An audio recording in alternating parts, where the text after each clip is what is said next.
Selamat datang di video terbaru saya. Video ini merupakan bagian dari video series yang berdiskusi soal berbagai topik seputar teknologi blockchain dan aset kripto. Video ini diproduksi bekerja sama dengan Akademi Kripto. Nah, seperti biasa sebelum kita masuk ke materi, kita akan baca dulu halaman disclaimer. Berbagai informasi yang disampaikan dalam video ini bukan merupakan ajakan untuk menjual atau membeli instrumen apapun, melainkan untuk tujuan edukasi semata. Termasuk ketika ada penyebutan nama produk, nama merek, nama aset, itu bukan berarti endorsement terhadap produk, merek, atau aset tersebut. Nah, topik apa yang akan kita bahas kali ini? ZK Proof. Nah, jadi kalau buat Anda yang tidak familiar dengan matematika, jangan khawatir, kita tidak akan bahas secara detail, secara teknis apa itu ZK Proof. Jadi ini sekedar pengantar saja soal topik ZK Proof. Nanti kalau Anda yang mau tertarik lebih dalam membahas atau mempelajari ZK Proof, Anda bisa pelajari sendiri ya. Jadi materinya cukup banyak di internet. Nah, jadi pertama, belakangan ini atau beberapa tahun belakangan ini kita sudah lebih sadar soal privasi, pelindungan data pribadi, bahkan sudah masuk menjadi undang-undang. Kalau di Indonesia jadi undang-undang pelindungan data pribadi, kalau di Eropa ada GDPR. Nah, jadi tidak hanya di dunia web tradisional, tidak hanya di aplikasi komputer tradisional, tetapi juga sampai ke cryptocurrency. Nah, sebenarnya di beberapa teknik kriptografi itu ada metode untuk mengamankan privasi atau teknik untuk menyembunyikan sebuah informasi gitu ya. Salah satunya adalah ZK Proof atau Zero Knowledge Proof atau ZKP atau ZK. Nah, jadi ZKP ini merupakan satu teknik kriptografi yang tingkat advance. Jadi tujuannya adalah untuk melindungi data, untuk dalam tanda petik melakukan enkripsi terhadap data, tetapi tidak hanya dilindungi, tetapi informasi yang ada di dalam bentuk enkripsi tadi itu bisa dibuktikan, pembuktian terhadap sesuatu. Jadi informasinya bisa disimpan atau bisa dilindungi, tetapi kebenaran terhadap informasi tersebut masih bisa dibuktikan. Nah, jadi dua karakter itu jadi salah satu alat atau jadi titik yang membuat orang banyak tertarik ke Zero Knowledge Proof. Jadi sudah aman plus bisa dibuktikan. Nah, penggunaannya sebenarnya luas. Misalnya untuk skalabilitas, kemudian untuk identitas, kemudian untuk transaksi private. Ya, karena kan bisa melindungi data. Nah, jadi belakangan ini untuk di industri cryptocurrency sendiri itu diimplementasikan di ZK Rollup. Karena kan sedang musim rollup ya. Di ZK Rollup, kemudian untuk menemani ZK Rollup tadi ada namanya ZK EVM atau Zero Knowledge Ethereum Virtual Machine, ZK EVM. Jadi Ethereum Virtual Machine yang mendukung Zero Knowledge Proof, ZK. Nah, apa itu proof? Kalau di dalam kripto adalah sebuah proof itu menunjukkan statement tertentu itu benar. Itu proof, bukti. Bukti itu membenarkan atas sebuah statement, atas sebuah informasi atau sebuah data. Nah, kalau di cryptocurrency atau di kripto itu proof itu akan verifikasi tanpa membuka atau tanpa membocorkan detail tertentu terhadap data tadi. Datanya tetap tersimpan aman, tetapi kebenaran atas data tersebut itu bisa dibuktikan. Contohnya, membuktikan bahwa kita punya dana tertentu tanpa harus melihatkan walletnya. Misalnya kita buktikan bahwa kita punya setidaknya 1 juta dolar tanpa harus membuktikan berapa jumlah duit yang kita punya. Misalnya kita punya uang sebenarnya 50 juta dolar gitu ya. Itu kan artinya lebih dari 1 juta dolar, tapi detail atau rincian dari informasi tadi tidak perlu dikeluarkan, tidak perlu dibocorkan. Nah, jadi itulah sebabnya kenapa ZK Proof ini banyak dilirik orang. Karena, ternyata fungsinya juga sangat menarik. Tentu saja bisa dimanfaatkan untuk banyak hal, termasuk tadi yang sudah disebutkan. Apa itu Zero Knowledge Proof?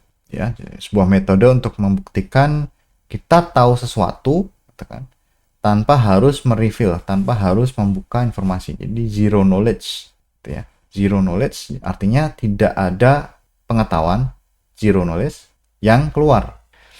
Nah, ada tiga properti untuk zero knowledge proof. Pertama, completeness, itu valid statement bisa dibuktikan.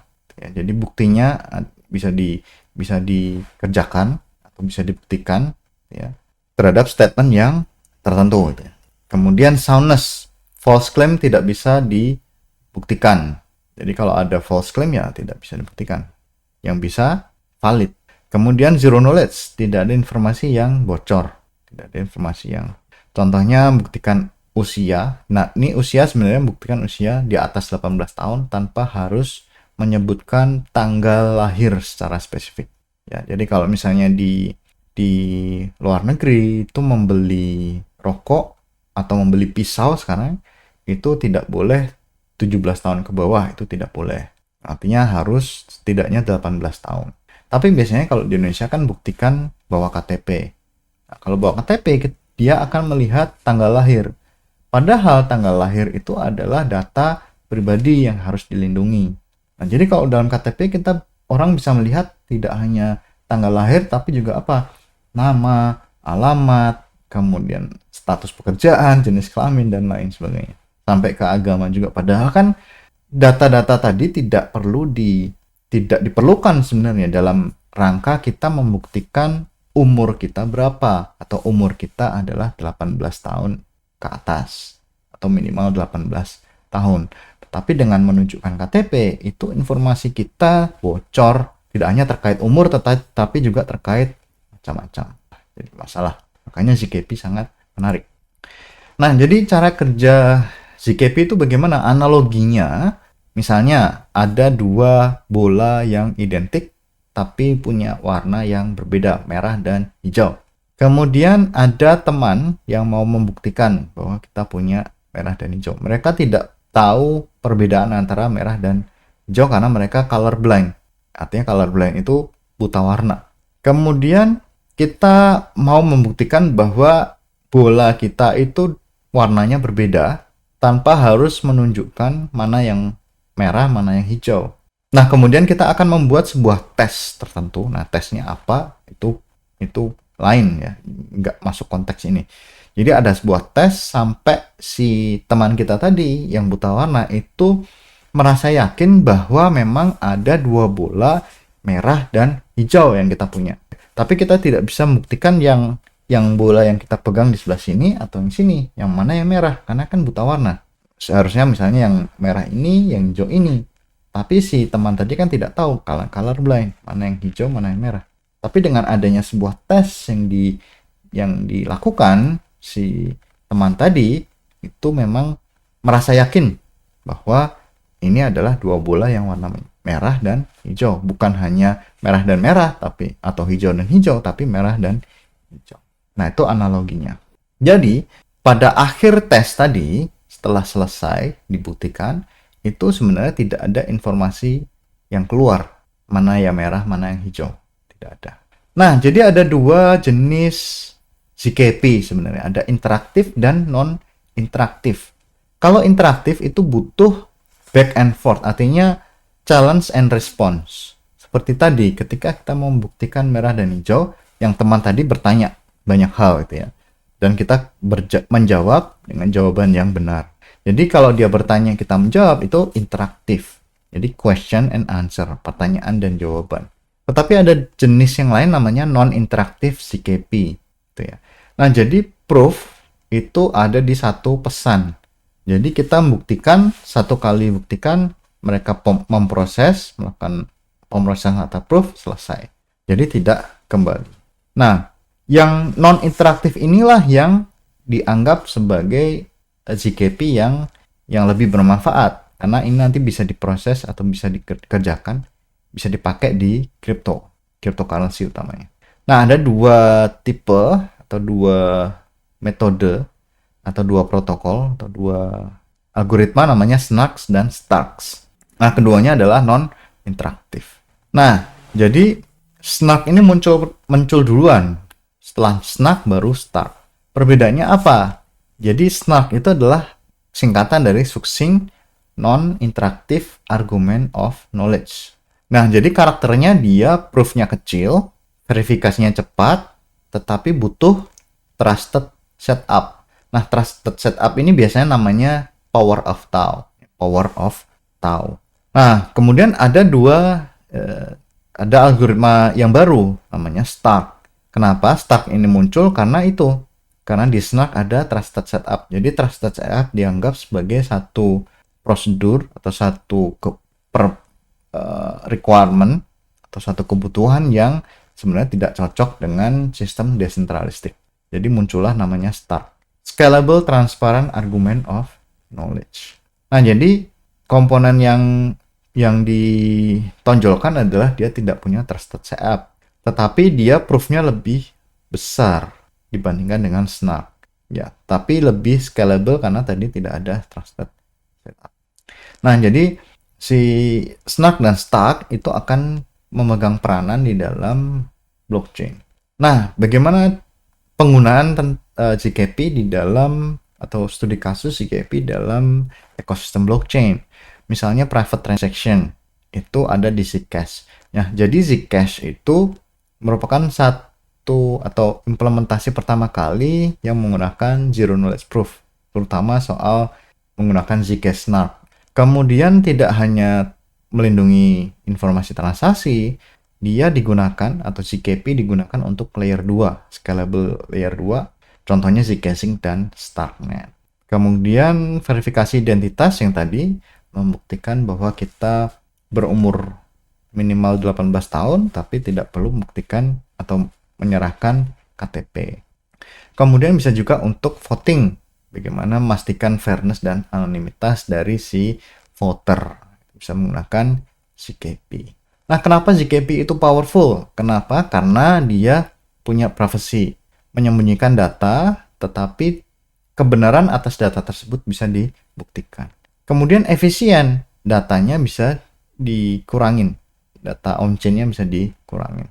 Kemudian trustless, tidak ada central authority. Jadi yang tadi membutuhkan trusted setup itu sebenarnya bisa dilakukan dengan menggunakan power of Tau. Itu artinya di trusted setup-nya dipecah-pecah ke dalam banyak user. Kemudian composable itu bisa dipakai dalam smart contract ya, kalau misalnya menggunakan ZK-EV ya. Nah, ZK Rollup itu mirip seperti rollup biasa, dia bundling banyak transaksi ke dalam satu proof. Kemudian proof-nya tadi, proof ZK proof tadi, disubmit ke Ethereum atau chain lainnya.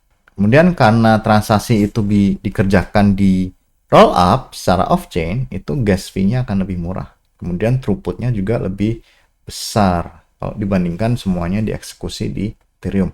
Contohnya Zcash, Scroll, Polygon itu juga punya ZK EVM. Kemudian ada misunderstanding nih, common misunderstanding terhadap ZK. ZK means hiding everything. Ini tidak selalu benar ya.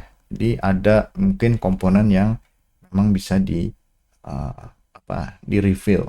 Kemudian hanya untuk privacy coin, tidak juga karena sekarang muncul ZK Rollup.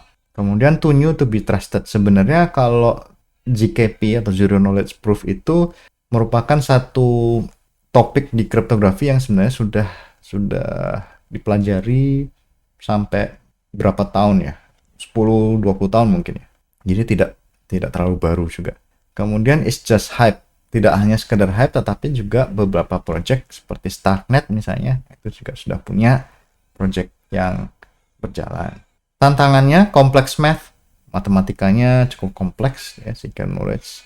Kemudian trusted setup untuk yang SNARK, ZK SNARK. Kemudian kebutuhan terhadap hardware atau perangkat keras ini untuk mengenerate proof. Jadi karena butuh komputasi yang cukup besar, jadi dia butuh hardware yang lebih demanding ya, hardware-nya lebih besar, lebih mahal. Kemudian user experience mungkin karena masih relatif baru di ekosistem blockchain ya, jadi belum banyak yang familiar dengan sistem yang berbasis zero knowledge proof. Nah, masa depan dari ZK Proof gimana? Jadi ada peran yang sedang berkembang di dalam cross-chain bridges, kemudian decentralized ID, sistem DID, kemudian verifikasi smart contract, kemudian penggunaannya bisa diimplementasikan di kesehatan misalnya. Jadi misalnya informasi kesehatan itu disimpan menggunakan Zcaproof. Juga sistem keuangan, data-data keuangan itu bisa digunakan Zcaproof. Summary atau kesimpulan dari apa yang sudah kita bahas, Zcaproof itu membuktikan kebenaran data tanpa harus membocorkan data tersebut. Kemudian dipakai untuk privacy, scaling, dan identity. Kemudian implementasinya ada di algoritma Snark dan Stark. Kemudian teknologi ZK itu sedang sangat berkembang ya. Jadi punya peran di dalam masa depan blockchain. Nah, sampai di sini video kita kali ini. Sampai jumpa di video berikutnya. Terima kasih.